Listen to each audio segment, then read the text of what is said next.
Before we get into today's video, I just want to let you guys know that this video is for educational purposes only. Please remember to be kind to everybody everywhere, in your everyday life, in your home, in the grocery store, and especially in the comment section down below. Please do not show hate to anybody, anywhere.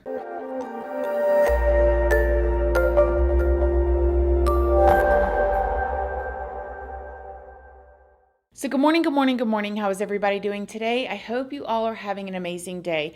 I hope you all are having a wonderful week so far. I hope everybody's feeling good. I hope the weather's starting to chill off where you're at. I know that in the part of Florida that I am in, it has been really nice in the evenings. It's that fall air and cooler type of nights. In today's video, we are going to be talking about a blended family. And I find this element interesting because a lot of people come from blended families. They have a stepmom or a stepdad or a step sibling or something of that sort. Before we get into it though, I did want to let you guys know, if you don't already know, hi, my name is Christina. I do have a second channel, which is Casually Christina. We just do things way more casually over there. I also have a Patreon. My Patreon's for 18 and up. And over there we talk about more personal stuff. We go live over there. There's a $2 tier for all the true crime stuff that cannot go onto YouTube due to their terms and policies. That goes over on my Patreon under the $2 tier. Just make sure you read the full about section and what each tier offers before you join. I'm also on Facebook, Instagram, and Snapchat, and I'm on Like to Know It. And Like to Know It is a platform where you can find links to a lot of things that I use, love, and like makeup items, clothing items, workout stuff, cooking equipment or utensils. I post all of those links over on my Like to Know It. And all of those platforms are linked down in the description box if you would like to come and check me out. In June of 2017, 15-year-old Aidan Zellmer was living with his mother, Katie, in Thornton, Colorado. Now, living with them was also Katie's two other sons. One of those other sons was actually Aidan's twin brother, so they were twins. Now, Katie's boyfriend, Jacoby, and his daughter, 10-year-old Kiaya Campbell, were also living in the home with them. They were a blended family. Kiaya, Jacoby's daughter, was known to have a spirit that just absolutely sparkled. She loved dancing and singing and filming her own YouTube videos. Hey guys, so today I have a Pokemon card opening for you guys, and it is the Evolutions version. And this is my first ever pack, and hopefully I will be getting more on Friday. And it is open right there, but all I can see is that, because my brother opened it. So, yeah, let's open this Raichu pack. I have a Raichu pack, so let's open it. Okay, so the first card I have is Magnemite, Voltorb, Slipper, Spirit Link, Rattata, Magmar, Caterpie, Broxgrit, Charmander, and the next one is my Holo Reverse. So for my Holo Reverse I have the Fairy Energy, and for my Rare I have Electrodude. So yeah, I hope you guys enjoyed this Pokemon card opening. This is my first ever pack. I think I mentioned that. But hopefully I'm going to get a lot more on Friday. So yeah, I hope you guys enjoyed this video. And make sure to stay tuned for all my new videos. And I will see you guys in my next video. Bye bye. And as you can see from her YouTube videos, she just loved the camera and she was really engaging. In 2017, Kiaya was in the 5th grade and she was really excelling. At school, she was known to be a beacon of compassion. She had a very charismatic energy and a big passion for life. It's been said that she was not afraid to help those that were in need, and she had a really special interest in owls and in music. Now, Aidan, at 15 years old, he was already getting into a bit of trouble. He had done some shoplifting and even some car hopping. He had also been known to be, smoking things that weren't cigarettes and drinking things that wasn't apple juice. And from what I can tell, it seemed like Aidan's mother had tried getting him help. And at one point, it had been reported that Aidan spent a brief period of time in a mental institution where he was diagnosed with ADHD, major depression, a personality disorder, and anger issues. He ended up getting prescribed medication, but Aidan said that he did not like taking them, and so he definitely tried to get out of taking them as much as he could. Now, regardless of all of that, no one could have expected what would be coming next. On June 7th of 2017, Aidan and Kiaya left to go for a walk around 7 p.m. See, the night before, Aidan and Kiaya had gotten into an argument when Aidan had allegedly damaged some of Kiaya's Pokemon cards. She was super into Pokemon. Because of this, Aidan agreed to go to King Soopers with Kiaya, and he was going to shoplift her some new cards. So the two of them left walking, and off to the store they went to get these Pokemon cards.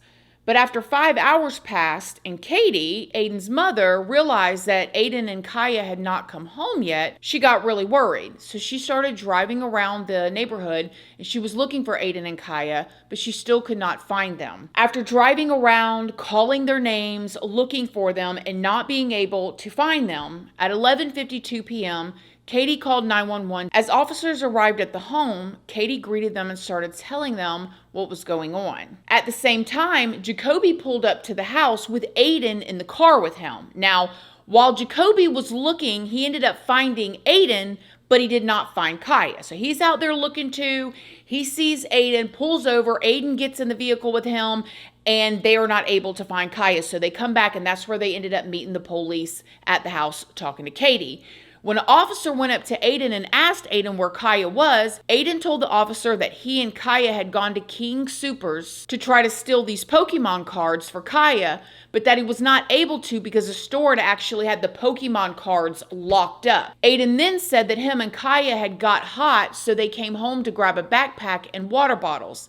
He said, but after that, Aidan said that they went to a different King Soopers to try to get cards again. Now, Aidan then went on to tell the officers while they were walking, it started to rain. So he decided to turn to a walking trail to try to wait out the rain under a tree. Aidan told the officers that Kiaya did not want to wait out the rain, so they both started walking back home. Aidan told the officers that 1 second he was walking with Kiaya and Kiaya was behind him, and the next second he turned around and looked and she was gone. He said that he looked all around for her, he called out her name, but he just could not find her anywhere, so he started walking back home. When asked, Aidan told the officer that he had no idea where Kiaya could be at this point. The officers, of course, were pressing him, asking him more questions, and he agreed to go with the officers to show them exactly where he and Kiaya walked from King Soopers and where he last saw Kiaya. But when they went there, she was still nowhere to be found. Now, while they were out on their drive, Aidan told the officer that he was riding with that they hadn't actually been to that second King Soopers, but that they had actually went to Walgreens. So he kind of switched his story up a little bit. Surveillance footage would later confirm this, and it would also show that Aidan and Kiaya were not able to steal any Pokemon cards, but that Aidan did take some candy from the store. Now, at this point, an Amber Alert was issued for Kiaya. When they could not find her anywhere, this is when Aidan was taken down to the police department for questioning. During his questioning, Aidan told the same exact story that he had already told. He told them that him and Kiaya went to King Soopers and Walgreens to try to steal some Pokemon cards, and that they had got separated on the way home. You stayed on this side? Yeah, at that point, because it was the darkest side that we could stay on. Okay, and why did you use the darkest side? Because we didn't want to get in trouble. Why would you get in trouble?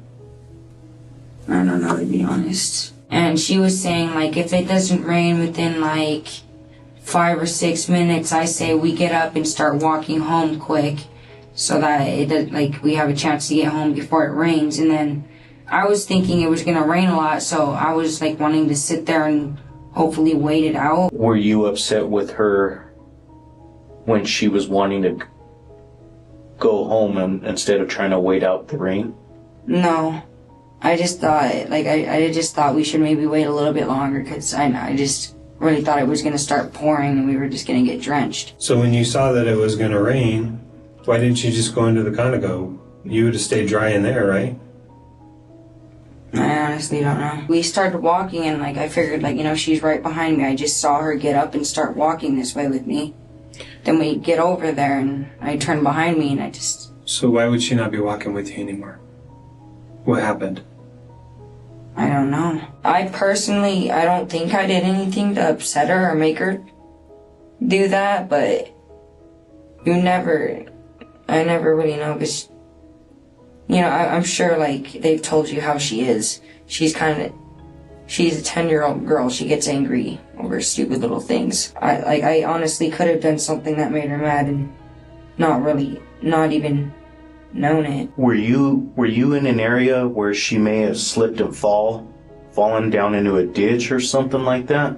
Is that how you may have lost her? Mm-mm. After I got here, I realized she wasn't behind me. Were you calling out her name? I did a few times, not like, you know, like straight up yelling it every couple of seconds, but like when I got to the beginning of the street, like it looked like a big street with like dark places, or like when I would see like kind of like an open kind of area, I would like just yell. So when you mean yell, like It wasn't were you screaming for her? It wasn't like super loud, but I was yelling at it to where somebody could hear it? Somebody could hear it, yeah. Did you ever think of maybe just knocking on people's doors to tell them, hey, your little sister is lost? I was thinking about that, but I had no idea what time it was. The moment I was really confused, I didn't know what I was going to do. Investigators interviewed Aidan for hours. They asked him over and over again, and he mostly stuck to the same story. However, there were small inconsistencies that started coming up, and the investigators became suspicious. When they directly asked Aidan if he did something to Kiaya, Aidan absolutely denied it. Aidan, help us. You're not giving us a whole lot of information. We need to try to find her or find out what happened to And her. you're not in any kind of trouble. We need your help to be able to find her so we can help her. I'm trying to help you. How do you think Kyla feels? Or Kiaya? Well, wherever she is, probably scared, I'm guessing. Well, do you think she would ask somebody for help? Probably. Well, we haven't had that yet. If I had any clue, I would already given it to you by now. Did you do something to Kiaya? Why would I do anything to Kiaya? I just asked you a question. Why would you ask me a question back? Did you do something to Kiaya? No, I didn't do a single thing to Kiaya. So the investigators decided that they were going to collect Aidan's clothes and test for any kind of like blood. And they also took a DNA sample and they ordered a polygraph test. Aidan agreed to give the investigators his clothes, he agreed to give them a DNA sample, and he agreed to take a polygraph test. In the meantime, there was a huge search party that was out looking for Kiaya. More surveillance footage was being found, and it too was showing inconsistencies with Aidan's story about what happened. There was also several canines out looking for Kiaya, and strangely, those canines were not picking up on Kiaya's scent anywhere near where Aidan said that he lost her. When the investigators told Aidan that Kiaya's scent was not being picked up by the canines, Aidan began to change his story and said that he had actually intentionally left Kiaya behind because she was annoying him. There's something I think I could just probably tell you before it Okay. gets too far out of hand. I realized I probably tell you is like when me and her split up, I didn't lose her. I intentionally left her because she was really annoying me. And I intentionally left her by Conoco because I figured she would be able to.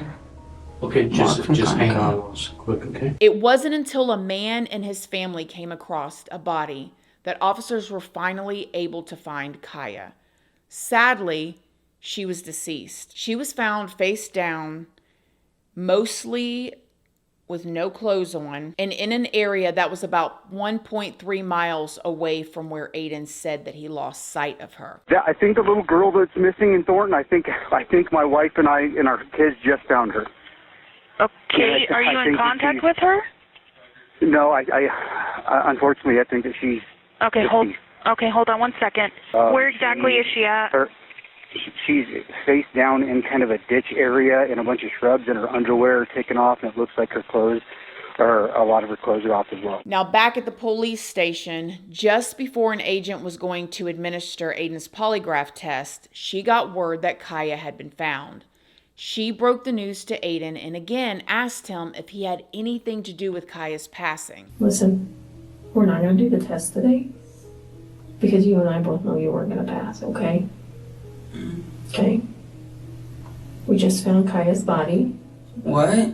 Yeah. We need to know what happened, okay? Because everything has an explanation. Wait, are you guys accusing me? Aidan. What's Listen happening to me. then? Aidan. You doing?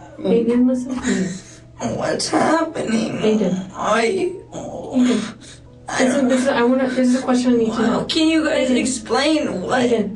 What did you Aidan, find? stop for a minute, okay? Look at me. This is the biggest question I need to know, okay? This is the biggest question I need to know. Do you feel bad about what happened? Wait, is she Aidan. dead? She's dead. Aidan, She's tell dead. tell me. Is she dead? She's dead. What? Aidan, Ow. What? This isn't what. let me help you work through this, okay? I think maybe there was some, you haven't been on your medication for a while and not feeling yourself. You think I did something to her? Aidan, I want to know what happened. I didn't do anything. Listen to me. I swear. Can you listen to me? We have surveillance video of you guys walking down the road, okay? We have video of just you walking back. So we know that there was a time you were together, and shortly after there was a time when you weren't with her anymore. I left her on purpose. Because she was annoying. She wouldn't stop talking about what she wanted and being annoying and I know, so that was... I left on purpose. What is going on? Look at me though, buddy. Oh. Listen, there's no mistake too big to admit that what you did was wrong. I didn't hurt her. Pretty much at this point, this is when Aidan said that he did not want to be interviewed anymore and that he wanted his mother. I wanna not talk. I wanna be by myself. I want you guys to leave me alone for a little bit. Do you want to talk to your mom? Yes. Do you want to talk to your mom? Yes. Does that make you feel better? I'm willing to say everything that I lied about, but I didn't hurt her. I don't know why I would want to hurt her. Why would I do that? Listen, sometimes people do stuff all the time that they don't mean. But It the doesn't make you a bad murder, person. that's crazy to kill someone. Maybe That makes you a terrible person. Why, killing someone, that's just so bad. I don't want my mom. Okay, we're getting her. However, because of the state that Kiaya was found in, investigators asked Aidan if he would be willing to consent to an essay examination. And Aidan agreed, and he was taken to the hospital for this examination. Now get this. This is the part that I found interesting, okay? After the examination, Katie, Aidan's mother, asked that Aidan be taken to social services instead of being brought home.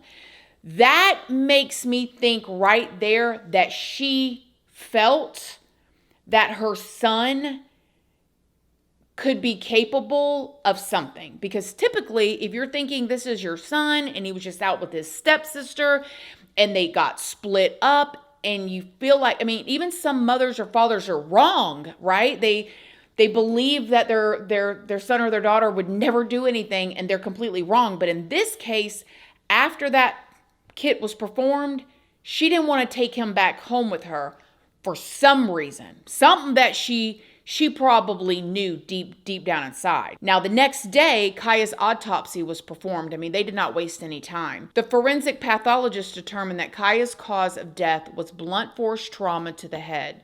The pathologist said that Kaya had received at least 5 blows to the head that caused several skull fractures, and they had to have been very hard to cause that type of damage.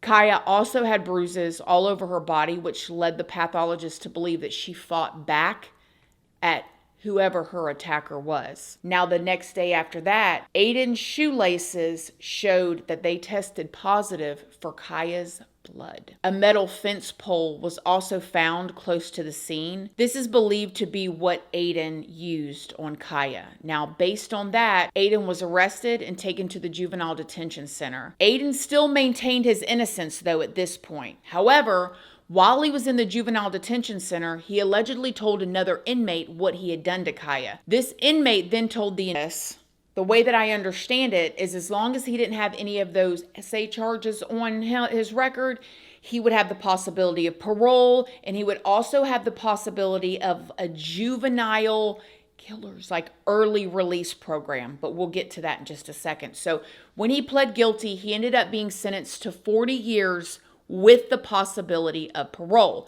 As a part of this plea deal, Aidan ended up being kept in the youth detention facility until he turned 18. Then he was sent to prison. After he was sentenced, there's video footage that shows his mother being wheeled out in a wheelchair with his twin brother pushing her, and then also Kaya's family coming out as well, crying. I did see that allegedly Kaya's family was content with the sentencing, but I also found out that with good behavior, Aidan could be released after serving 30 years. So he will be eligible for parole when he turns 56, but with reductions of time linked to good behavior, he could actually be out of prison when he turns 46. And because of that whole plea deal thing that we talked about, keeping the other charges off of the table, he will also be eligible to apply for a program for juveniles after serving 25 years in prison.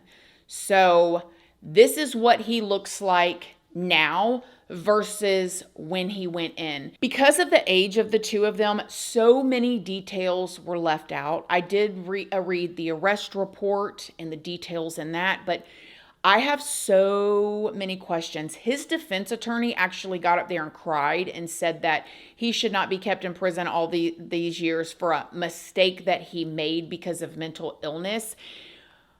I have so many questions like, what? Like, listen, not only did he make a mistake, which, mind you, mistake and bad choice or a bad action or an evil action or a sinister action, those are two different things. A mistake is when you trip and fall. Okay, it's an accident. A mistake is not purposely, meticulously planned, where he planned to take her out to get these cards, did all this, covered it up, tried to hide the body, and then came back and lied in the police faces over and over and over again, and was going to even give a polygraph test. They should have went ahead and went through with it and seen what came up, but I don't know. Some personality types can pass polygraph tests, I think, because of they believe their own lies, but I who knows what would have happened in this situation. But I definitely don't think this was a mistake. However, I do wonder what all the mother knew about his behavior issues that weren't dealt with. Because for her to take him to have this examination done and her to say, hey, I need social services to take him, I don't want to bring him back home with me, tells me she knew something. So, have y'all heard about this? Every blended family's like worst nightmare, right? You become a blended family, you have your step siblings or your step mother or father or whatever, and this is just something you don't think is going to happen. Let me know what you guys think in the comment section down below. Other than that, I love you guys. Thank y'all for watching, and I'll see y'all in the next video. Love you guys. Bye.